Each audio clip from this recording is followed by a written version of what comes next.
ഭയങ്കര സന്തോഷം, ഭയങ്കര ഹാപ്പി.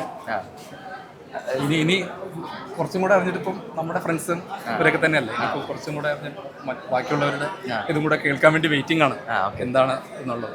സിനിമ മൊത്തത്തിൽ എങ്ങനെയാ, ഒരു ഹൊറർ പരിപാടിയാണോ? എല്ലാ കണ്ടായിരുന്നില്ല, കണ്ടു. അല്ല, ഞാൻ പൊതുവെ പറഞ്ഞത് മറ്റേ പ്രൊമോഷനൊക്കെ പോകുന്ന സമയത്ത് ഇതിൽ ഹൊററുണ്ട്, കോമഡി ഉണ്ട്, ഫൈറ്റുണ്ട്, അങ്ങനെ എല്ലാ ജോണറുകളും കൂടി കൂട്ടിയുള്ളൊരു ഇതാണെന്ന് നമ്മൾ അങ്ങോട്ട് പറയുന്നുണ്ടായിരുന്നു.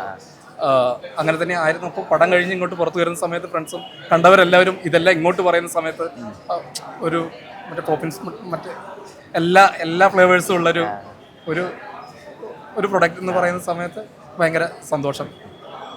സിനിമ എങ്ങനെ ഒരു കെട്ടുകഥയിൽ നിന്നൊക്കെയാണ് ത്രെഡ് എന്നൊക്കെ ഉള്ള രീതിയിലുള്ള ചർച്ചകളുണ്ടായിരുന്നു. അപ്പോൾ എങ്ങനെ നമ്മൾ പണ്ട് കുട്ടിക്കാലത്തൊക്കെ കേൾക്കുന്ന തരത്തിലുള്ള മുത്തശ്ശി കഥകൾ, നാടോടി കഥകൾ, ആ ഒരു ഗണത്തിൽ പെടുന്ന കഥകൾ ഞാൻ കൂടുതൽ പറഞ്ഞു കഴിഞ്ഞാൽ പിന്നെ പടം കാണുന്ന, അപ്പോൾ